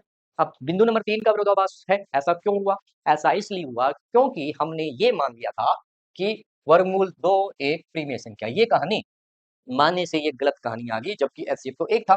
ठीक है, ऐसा ऐसा इसलिए हुआ, ऐसा इसलिए हुआ क्योंकि क्योंकि हमने वर्गमूल दो को एक प्रीमेय संख्या मान लिया था, जो कि गलत। ठीक है, तो ये गलत है भाई, ऐसा नहीं होना चाहिए। तो फाइनली हम क्या कहेंगे, फाइनली ब्रैकेट में लिखेंगे कि वर्गमूल दो एक अप्रिमेय संख्या है। ठीक है जी, समझ में आया। ये क्वेश्चन और करेंगे, वर्गमूल दो वर्गमूल तीन पे हम काम करेंगे। ठीक है, स्क्रीनशॉट आप ले लीजिएगा, पीडीएफ फाइल आपको मिल जाएगी, आप व्हाट्सएप ग्रुप को ज्वाइन कर लीजिएगा। ओके, चलो अगला क्वेश्चन है, उदाहरण 5 है, कहता कि वर्गमूल 3 एक अप्रिमेय संख्या, इस पे हमने अब की बार काम यहाँ पर करना है। ठीक है, तो हमारा जो रूल है, फॉर्मूला है, किस आधार पर हम करते हैं, आपको पता है, बाय। ठीक है, इसका हल हम किससे करेंगे, बाय बाय कॉन्ट्रडिक्शन। ठीक है भाई, कॉन्ट्रडिक्शन इसको हम करने जा रहे हैं, तो हम क्या कहेंगे कि पहले की तरह वर्गमूल 3 एक, हम क्या मान लेंगे, वो क्या माना माना वर्गमूल 3 एक परिमेय संख्या है। ठीक है, हम ये मान के चल रहे हैं, कॉन्ट्रडिक्स लेकर चल रहे हैं। अब वर्गमूल 3 अगर एक परिमेय संख्या है, तो आप बच्चों को पता है कि इसको हम क्या लिख सकते हैं, p बाई क्यू के रूप में। तो यहाँ पर हम क्या कहेंगे, वर्गमूल 3 मेरा क्या हो जाएगा, वर्गमूल 3 मेरा a बाई बी हो जाएगा। और a और b के बारे में तीन बातें हैं, a और b, a और b धनात्मक, ओके, धनात्मक पूर्णांक है, पहली बात तो ये। दूसरी बात क्या कहेंगे कि b का मान 0 के बराबर नहीं है, और सबसे इंपॉर्टेंट थर्ड बात है, जिसको आप अंडरलाइन कर सकते हैं, बॉक्स में आप लिखें इस बात को, वो क्या है कि a और बी का एचसीएफ जो आपका रहेगा वो एक है। ठीक है, ये सबसे इंपॉर्टेंट है भाई। सबसे इंपॉर्टेंट की फीचर है, इसी के आधार पर इस क्वेश्चन को लगाएंगे। ए और बी का एचसीएफ ए बन रहा है। क्लियर बात? चलेगा, फिर से हम क्या करेंगे, दिए गए पार्ट को हम फिर से लिख लेते हैं। ये मेरे पास आ चुका है, वो क्या है, वर्गमूल 3 मेरा ए बाई बी आ चुका है। क्लियर? लिखेंगे दोनों और वर्ग करने पर, वर्ग करेंगे तो डायरेक्ट लिख रहा हूं मैं, तो ये 3 हो जाएगा और ये मेरा ए स्क्र बाय बी स्क्र हो जाएगा। एक इक्वेशन है, इसको नंबर 1 का काम कर देना, लिख देना। क्लियर? यहाँ पे कोई कहानी? ठीक है, नीचे स्टेप बाय स्टेप नीचे चल रहा है, स्पेस कम है तो मैं ऐसे कर रहा हूँ। ठीक, आपने नीचे नीचे लिखना, ये बात आप ध्यान रखिए। ठीक है, अब बी स्क्र के लिए हल करेंगे इसको। बी स्क्र मेरा क्या आ जाएगा, बी स्क्र मेरा ए स्क्र बाय 3 हो जाएगा। क्लियर? अब प्रेम में आपने पढ़ी थी, प्रेम में 1/2 क्या कहती है, कहती है कि 3 अभाज्य संख्या है जो कि ए स्क्वायर को भाग करने पर बी दे रही है, तो इसका मतलब 3 मेरा ए को भी भाग करेगा। तो क्या लिखेंगे प्रेम में 1.2 से क्या कहेंगे, 3 ए को विभाजित करता है। ठीक है, क्लियर ये बात? अब 3 ए को विभाजित करता है, इसका मतलब ये होगा कि 3 के पहाड़े में आ रहा है, 3 ए को भाग कर रहा है, यानी 3 को किसी अंक से गुणा करके आपको ए प्राप्त हो सकता है। तो मान लेते हैं वो मेरा सी है, कि 3 को सी से गुणा करने पर आपको ए मिल रहा है। सी भी अपने आप में एक पूर्णांक संख्या, सी एक पूर्णांक संख्या है, ये आप जरूर बताइएगा। ठीक, ओके। सो अब ए का मान फिर से हम यहाँ पुट कर देंगे, सेम प्रोसेस है। ए का मान कहाँ रखेंगे, इक्वेशन 1 में रखने पर, सिंपल सी बात है, तो वहां पर रख दीजिएगा। तो 3 मेरा ए का मान क्या आ चुका है, 3c, यानी 3c का केयर करेंगे और डिवाइड कर देंगे बी केयर से। पहले हमने बी के लिए हल किया, अब हम सी के लिए हल करेंगे, उससे पहले थोड़ा और हल कर लेते हैं। क्रॉस मल्टीप्लाई की तो 3 बी स्क्वायर मेरा 9c स्क्वायर के बराबर हो जाता है। क्या 3 9 को भाग करेगा, बिल्कुल करेगा। तो बी मेरा क्या आ जाएगा, सी स्क्वायर 3c स्क्वायर आ जाएगा। अब की बार हम सी स्क्वायर के लिए हल करेंगे, तो सी स्क्वायर के लिए अगर हल करें तो बी स्क्वायर के नीचे 3 चला गया है। अब आपको क्या पता है प्यारे बच्चों, आपको पता है ना, आपको पता है प्यारे बच्चों, वो क्या, वो ये है कि आपको ये पता है कि 3 अभाज्य संख्या जो बी स्क्वायर को भाग करने पर सी दे रहा है। तो प्रेम में 1.2 क्या कह रही, प्रेम में 1.2 से हम कह सकते हैं कि 3 बी को विभाजित 3 बी को विभाजित करता है। अब वही इंपॉर्टेंट बातें फिर से रिपीट हो रही है। सबसे पहले हमने क्या कहा, हमने कहा 3 ए को विभाजित करता है। अब हम कह रहे हैं 3 बी को विभाजित करता है। क्लियर बात? इसका मतलब ये हुआ कि 3 मेरा ए और बी दोनों को विभाजित यहाँ पर कर रहा है।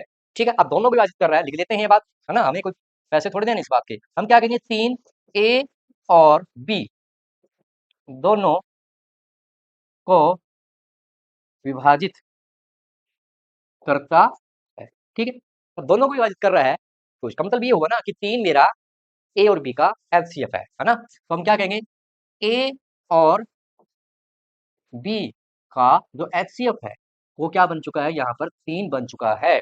और हम तो ये बात लेके चल रहे थे प्यारे बच्चों, वो बात हमारी क्या थी, वो बात थी कि हमने कहा था, हमने ये कहा था ना कि ए और बी का एचसीएफ 1 है, और हम लेकर आ चुके हैं ए और बी का एचसीएफ 3।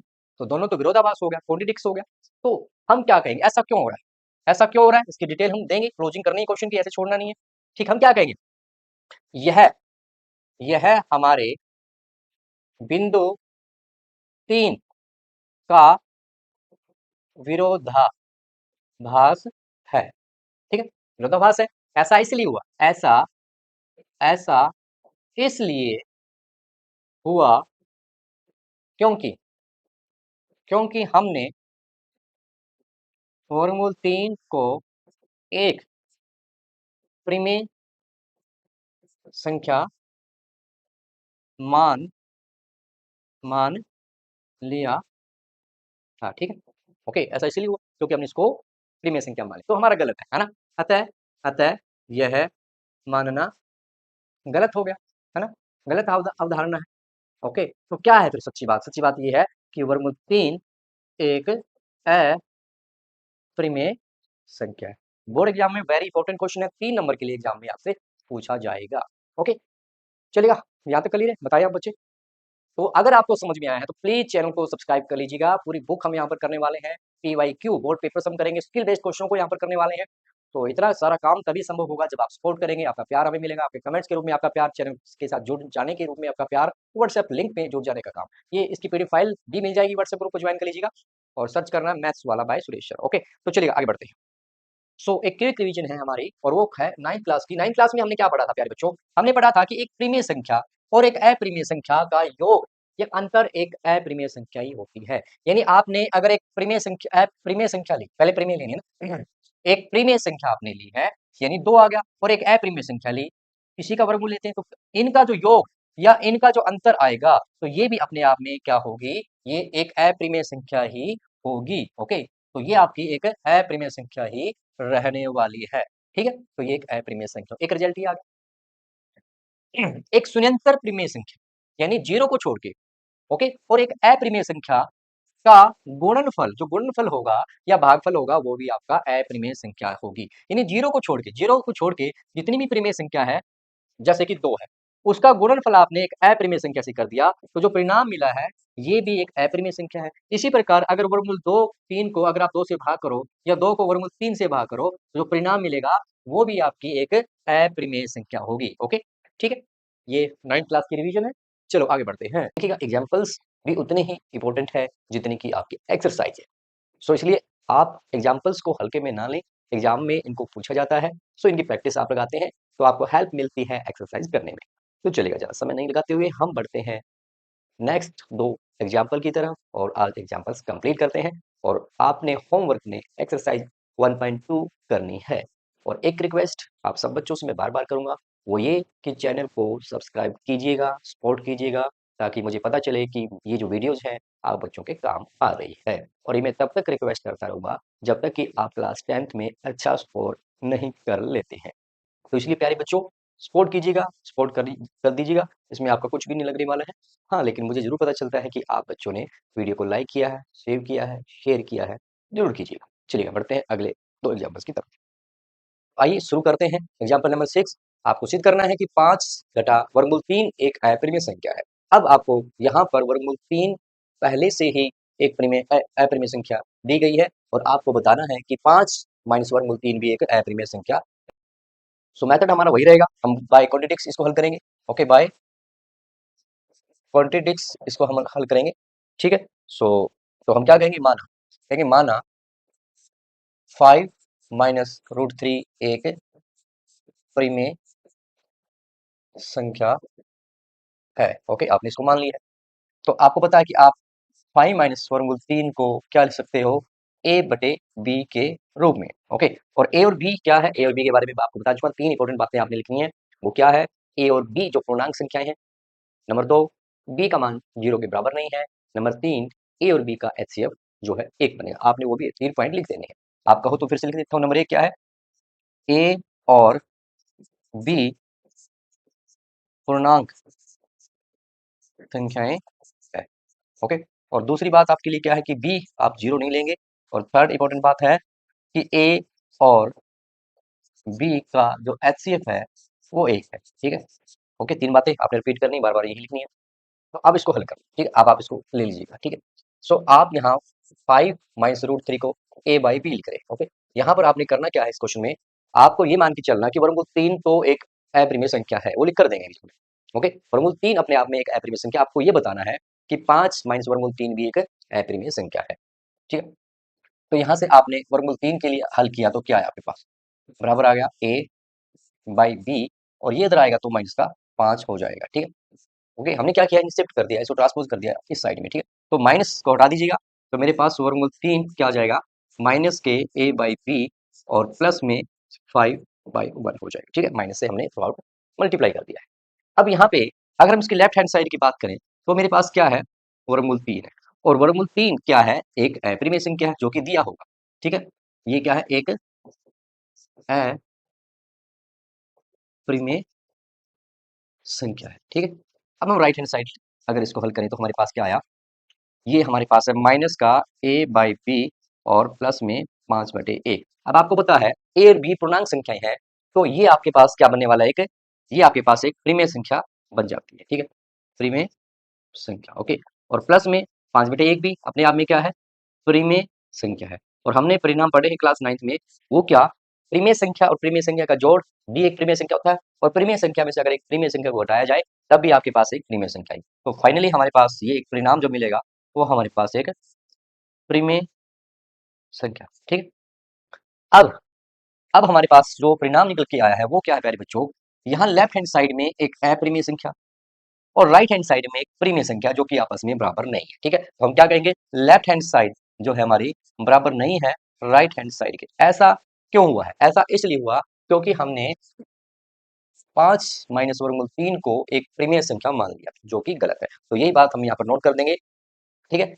ऐसा ऐसा इसलिए हुआ क्योंकि क्योंकि हमने 5 - √3 को एक प्रीमेय संख्या मान लिया था। अतः अतः यह गलत है। अब ये गलत है तो सही बात क्या होगी कि 5 - √3 एक अप्रिमेय संख्या है। तो यही बात सही होगी और ये बात आपने यहाँ पर बता देनी है फाइनल में बॉक्स के अंदर, ठीक है। सो इस टाइप का क्वेश्चन 2026 में अभी पूछा गया है, ठीक है। सो एग्जाम्पल और लगाते हैं प्यारे बच्चों। अगला क्वेश्चन, दर्शाइए कि 3 वर्गमूल 2 एक अप्रिमेय संख्या है। अब फिर से कहेंगे वर्गमूल 2 पे आपको काम नहीं करना है यहाँ पे, क्योंकि आपको दिया होगा कि वर्गमूल 2 एक अप्रिमेय संख्या है जिस पर हम एग्जाम्पल कर चुके हैं। तो डायरेक्ट इसको करना है, ठीक है। तो क्या कहेंगे, वही बाय कॉन्ट्रडिक्शन मेथड हम कहेंगे, बाय बाय कॉन्ट्रडिक्शन मेथड, ठीक है। आओ करते हैं इसको। तो चलिए लिख देते हैं, माना माना 3 वर्गमूल 2 एक परिमेय संख्या है, ठीक है। आपने इसको क्या बोलना है, आपने इसको कहना है ये एक परिमेय संख्या है, ठीक है। अब ये अगर एक परिमेय संख्या है तो आपको पता है आप इसको क्या लिख सकते हो, तो 3 वर्गमूल 2 को क्या लिखा जा सकता है, a/b के रूप में लिखा जा सकता है। और ए और बी के बारे में आप जानते हैं प्यारे बच्चों, ए और बी के बारे में हम जो बातें लिखते हैं वो फिर से हम लिखेंगे। पहली बात तो ये है कि ए और बी जो आपकी क्या है, पूर्णांक पूर्णांक संख्याएं हैं, ठीक है। दूसरी बात आपकी जो है, ए और बी का एचसीएफ जो है आपने एक लेना, ठीक है। ये आपकी नंबर 3 थी, चलो सेकंड में लिखेंगे कोई बात। और बी का मान आपने 0 के बराबर नहीं लेना। 3 इंपॉर्टेंट बातें आपने हर बार रिपीट करनी है। चलेगा, तो क्वेश्चन उठाते हैं यहाँ पे। सो यहाँ पे वर्गमूल 2 जो है ना ये दिया हुआ आपको, जबकि क्वेश्चन पूरा ऐसे आएगा एग्जाम में, जबकि जबकि वर्गमूल 2 एक अप्रिमेय संख्या है, ठीक है। ये ऐसे लिखा मिलेगा आपको एग्जाम में, ठीक है। सो वर्गमूल 2 पे काम नहीं करना है, इसको कैसे करना आप देखिएगा। हम क्या कहेंगे, 3 वर्गमूल 2 आपके पास a/b हो गया, ठीक है। और वर्गमूल 2 की बात की जाए तो वर्गमूल 2 आपका क्या आ जाएगा, a, और 3 इधर आके भाग हो जाएगा a/3b। तो इस पर अब आपने काम करना है, ठीक है। तो फाइनली हमारे पास आ चुका है वर्गमूल 2 जो कि मेरा a/3b, ठीक है। अगर इसकी लेफ्ट हैंड साइड की बात की जाए, लेफ्ट हैंड साइड की बात की जाए, जो वर्गमूल 2 है एक अप्रिमेय संख्या, ये आपको एग्जाम में लिखा मिलने वाला है कि ये एक अप्रिमेय संख्या है, ठीक है। राइट हैंड साइड की बात की जाए तो मेरे पास a/3b है। अब आपको पता है ए और बी क्या है, ए और बी पूर्णांक संख्याएं हैं, है ना। अब ए और बी पूर्णांक संख्याएं हैं तो ये आपके पास क्या बनने वाला है, ये मेरे पास पूरा का पूरा एक परिमेय संख्या बने, ठीक है। अब ये परिमेय संख्या है तो लेफ्ट साइड में तो परिमेय होना चाहिए था जो कि नहीं आ रहा है, तो लेफ्ट हैंड साइड मेरी राइट हैंड साइड के बराबर नहीं आ रही है। ऐसा क्यों हुआ? ऐसा इसलिए हुआ क्योंकि क्योंकि हमने स्टार्टिंग में जो माना था ना कि 3 वर्गमूल 2 एक एक परिमेय संख्या, ऐसा मानने पर हमारी दिक्कत आ रही है। तो हम कहेंगे ऐसा क्यों हो रहा है, ऐसा इसलिए हुआ क्योंकि हमने 3 वर्गमूल 2 को एक परिमेय संख्या माना था जो कि गलत है, ठीक है। तो फाइनली हम क्या लिखेंगे बॉक्स के अंदर कि 3 वर्गमूल 2 एक अप्रिमेय संख्या है। तो ये फाइनली आपने कर देना है, ठीक है। क्लियर यहाँ तक बताएं मुझे, ठीक है जी। चलिए आगे बढ़ते हैं।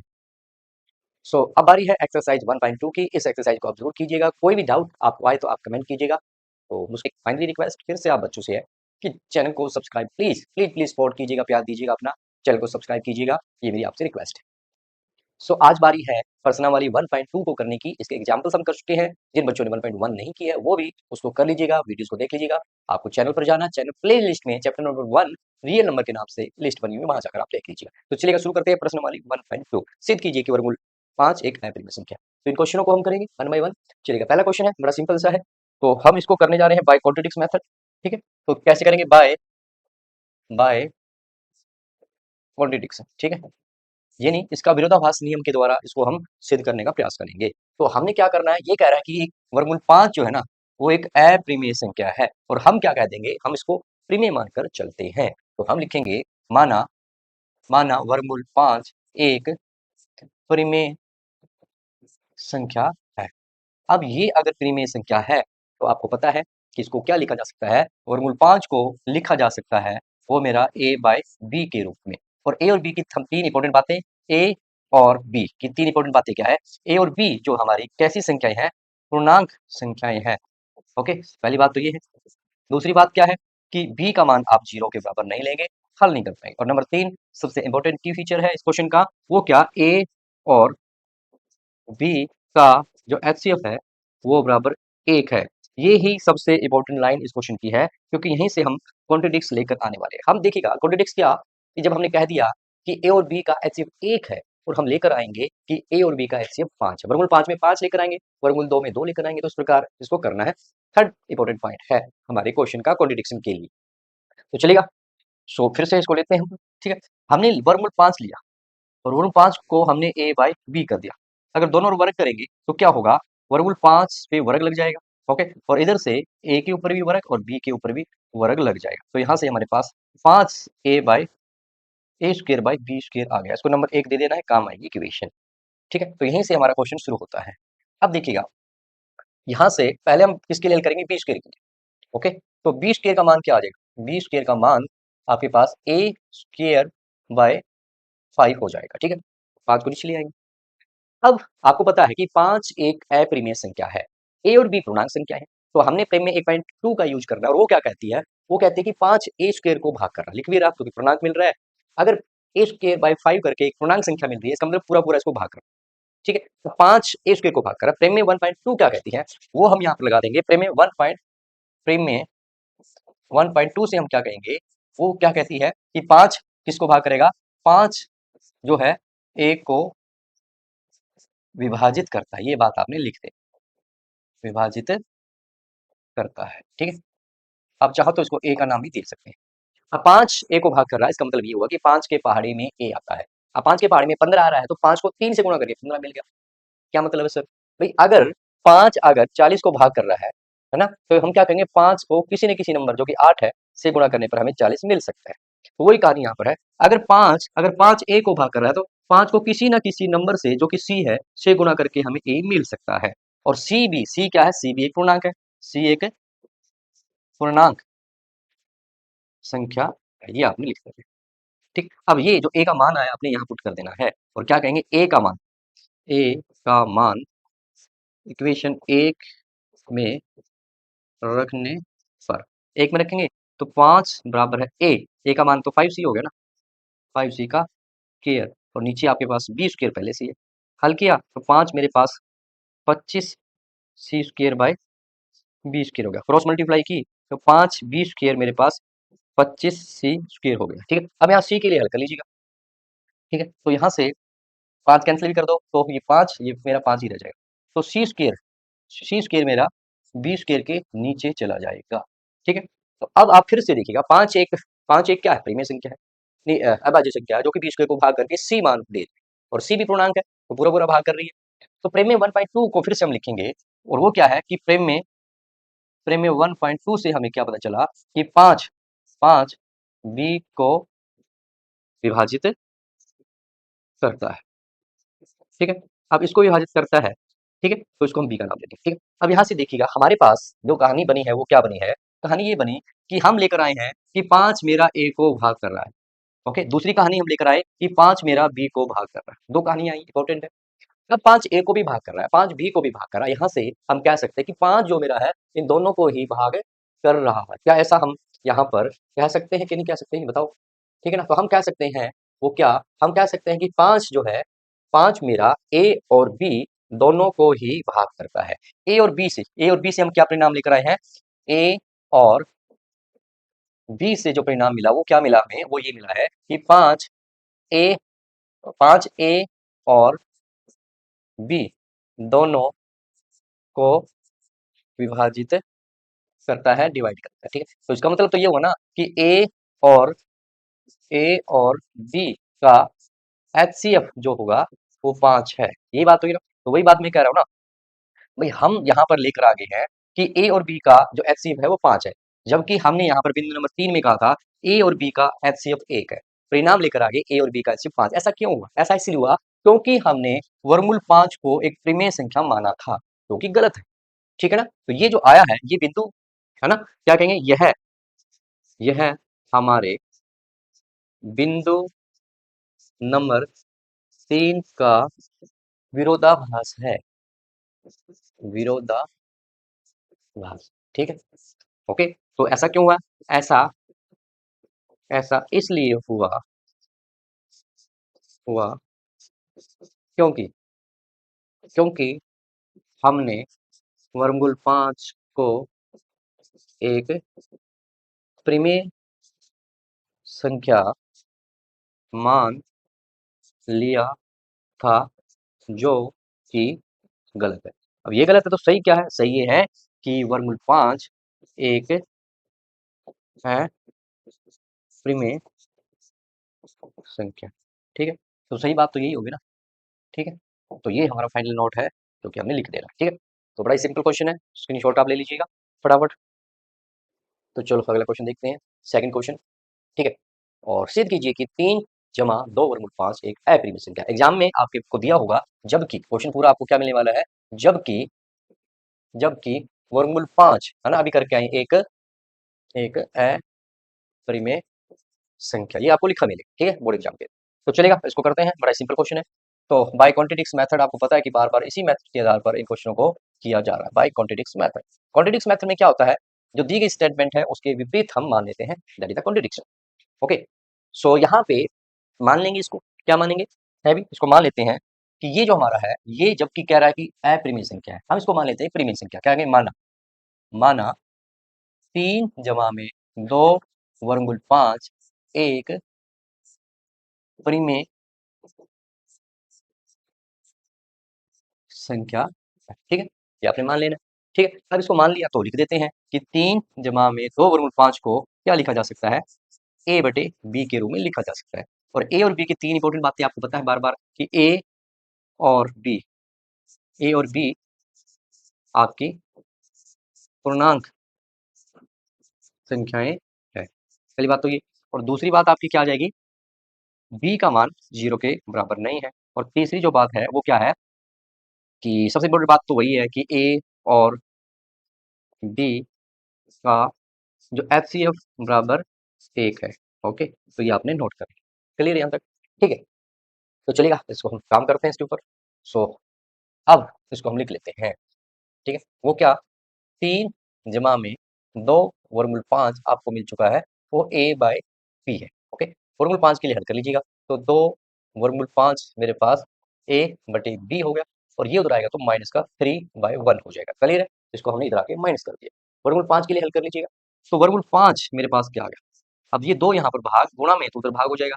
ओके, ये आपका भाग हो गया, और 3 के नीचे 2 भाग हो गया। ठीक है, अब क्योंकि दिया हुआ है कि वर्गमूल 5 एक अप्रिमेय संख्या है, तो लेफ्ट हैंड साइड तो मेरे पास क्या है, लेफ्ट हैंड साइड की बात की जाए तो वर्गमूल 5 एक अप्रिमेय संख्या है। ओके, अब ये दोनों बराबर है तो ये भी एक अप्रिमेय होनी चाहिए, लेकिन ये क्या है, राइट हैंड साइड की बात की जाए तो हमारे पास a बाय 2b माइनस 3/2। ठीक है, ये आपके पास आ गया। अब ये तो अप्रिमेय नहीं है ना, ए बटे ए पूर्णांक बी पूर्णांक, तो ये अपने आप में एक क्या है, प्रिमेय संख्या है।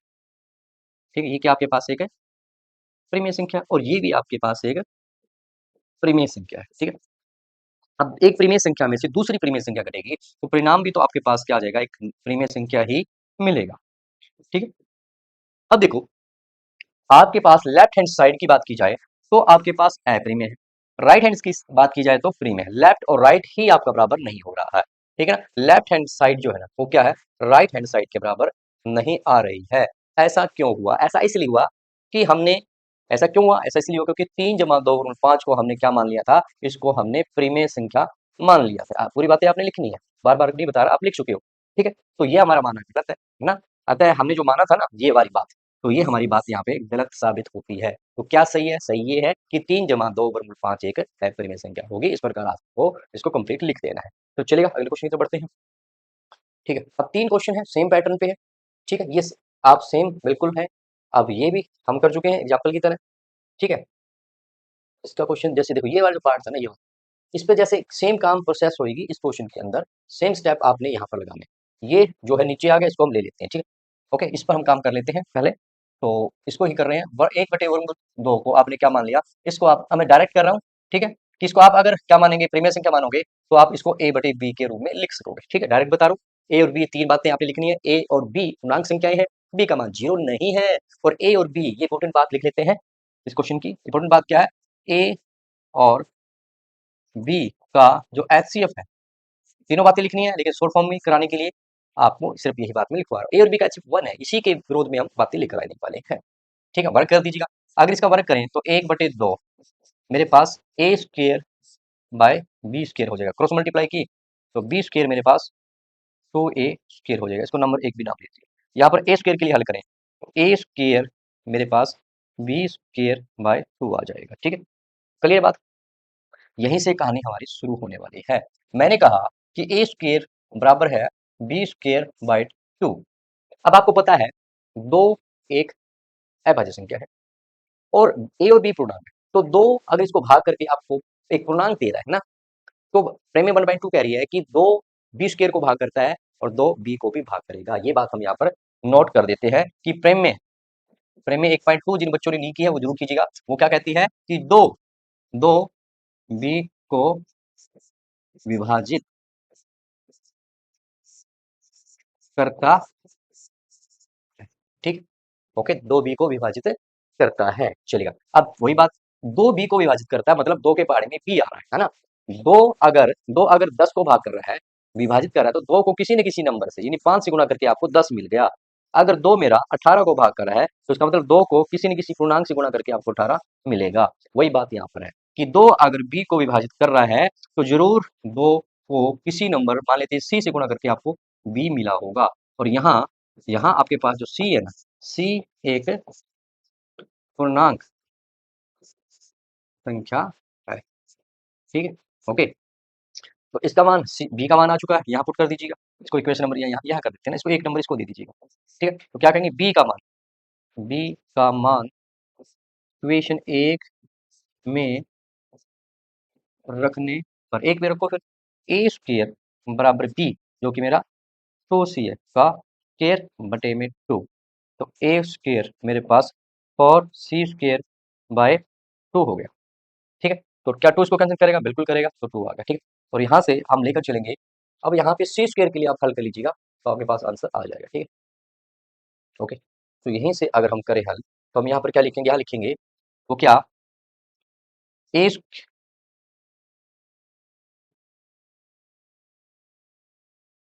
यहाँ से सी स्क्र का मान मेरे पास क्या आ गया, ए स्क्र बाय 2 आ गया। ठीक है, अब आपको पता है 2 एक अभाज्य संख्या है, ए और सी पूर्णांक है, यानी इसको पूरा बराबर करके आपको सी मिल रहा है। तो यहाँ से हम क्या लिख सकते हैं, यहाँ से हम लिखेंगे वो क्या कि 2 प्रेमी 1.2 का प्रयोग करके 2 ए को विभाजित करता है। ठीक है, तो ये आपके पास हो जाएगा। ठीक है, अब 2 ए को विभाजित करता है और 2 बी को भी विभाजित करता है। ये दो चीजें हम लेकर आए थे कि 2 बी को विभाजित करता है और 2 ए को भी विभाजित करता है। इसका मतलब तो ये हुआ ना कि दोनों का HCF 2 हो गया, या हम कह सकते हैं इसको ए का नाम दिया और इसको बी का नाम दिया, तो ए और बी से, ए और बी से हम क्या कहेंगे, ए और बी से हम कहेंगे कि 2 ए और बी दोनों को विभाजित करता है। ये बात हम लिख सकते हैं, बड़ी सिंपल सी बात है। ए और बी दोनों विभाजित करता है, इसका मतलब ये हो गया कि और ए और बी का जो HCF है वो क्या है, 2 है। यही विरोधाभास है, यही कॉन्ट्रडिक्स बात हमारी है कि हम कह रहे हैं, परिणाम लेकर आए कि ए और बी का HCF 2 है, जबकि यहाँ पर हम लेकर चले थे कि ए और बी का जो HCF है वो तो 1 है। ऐसा क्यों हुआ? ऐसा इसलिए हुआ क्योंकि हमने क्या कर लिया था, 1/2 को क्या मान लिया था, एक प्रिमेय संख्या मान लिया था। ऐसा इसलिए हुआ ना। ओके, तो ये मानना हमारा गलत है। तो क्या सही है? सही ये है कि 1/वर्गमूल 2 एक आपकी क्या संख्या बनने वाली है? एक आपकी अप्रिमेय संख्या बनने वाली है। ठीक है जी। ओके, तो इसी प्रकार इसको भी आपने करना है 7/5। ओके, इसको उसी तरीके से करना है जिस तरीके से इसको करते हैं। एग्जाम्पल हमने किया था 7/5। 7/5 का हिंट आपको दे रहा हूँ, ठीक है, कि 7/5 जो है ना, इसको कैसे करना है? आपको इसको लिख देना है, 7/5 को आपने a/b के रूप में लिख देना, लिख दोगे? ठीक है, तो यहाँ से वर्गमूल 5 मेरे पास क्या आ जाएगा? वर्गमूल 5 मेरे पास a/b तो 7 भाग कर देगा उसको, ये ऐसे बच जाएगा। ठीक है, ओके। जबकि वर्गमूल 5 तो अपने आप में ही एक अप्रिमेय संख्या है। ओके, तो बीच की बातें नहीं लिख रहा हूँ, डायरेक्ट बता रहा हूँ करना क्या है। तो ये मेरे पास लेफ्ट हैंड साइड क्या है? लेफ्ट हैंड साइड तो वर्गमूल 5 है। तो वर्गमूल 5 क्या है? एक अप्रिमेय संख्या। ठीक है, क्योंकि डायरेक्ट कराया मैंने, बाकी बातें आपने लिखनी है। और राइट हैंड साइड क्या है? राइट हैंड साइड तो a/7 भी है, जो कि एक परिमेय संख्या है। ठीक है, ऐसा क्यों हुआ? भाई लेफ्ट हैंड साइड जो है राइट हैंड साइड के बराबर क्यों नहीं आई? वो इसलिए नहीं आई है, क्यों? क्योंकि हमने 7/5 को क्या माना था? इसको हमने परिमेय संख्या मान दिया, तभी तो उसको a/b के रूप में लिखा हमने। वो बातें सेम चीजें आपने करनी है, तो हिंट आपको मिल चुका है। ठीक है जी। तो अब बारी है नेक्स्ट नेक्स्ट चैप्टर नंबर 2 हम करेंगे कल की क्लास में। चैप्टर नंबर 2 हम लेकर आ रहे हैं, जो कि आपका एक बहुपद है। ओके, बहुपद हम करने जा रहे हैं। ठीक है, एग्जाम्पल और कॉन्सेप्ट को करेंगे नेक्स्ट वीडियो में। और मेरी एक ही रिक्वेस्ट है, आप चाहो तो इस पीडीएफ का सोल्यूशन भी आपको मिल जाएगा, व्हाट्सएप ग्रुप ज्वाइन कर लीजिएगा। और बार बार एक ही रिक्वेस्ट है, सपोर्ट कीजिएगा, प्यार दीजिएगा, चैनल को सब्सक्राइब कर दीजिएगा। तो मिलते हैं इसी चैनल पर नेक्स्ट वीडियो में चैप्टर नंबर 2 को लेकर। Thank you.